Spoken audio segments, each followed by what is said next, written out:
leero first lady abadde azze okulambula omulimu n'okulaba tutuuse nekyamukisa mulungi abadde very impressed and appreciative olw'omulimu gwe tukoze guno era akolinza apundi bannayuganda abalala nti bannange waki tetukwataganyizaamu nammwe ne mugezaako okukola ebintu nga ntula nti ensi tugikola ki tugitwala mu maaso gavumenti etukumye n'ebintu byaffe netuwa n'eddembe mu tukolera ne tukolesa eddembe eryo okulaba nga tukulaakulanya ensi yaffe.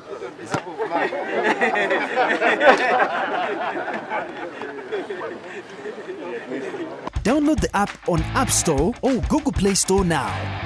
Vision Digital Experience, the future of media.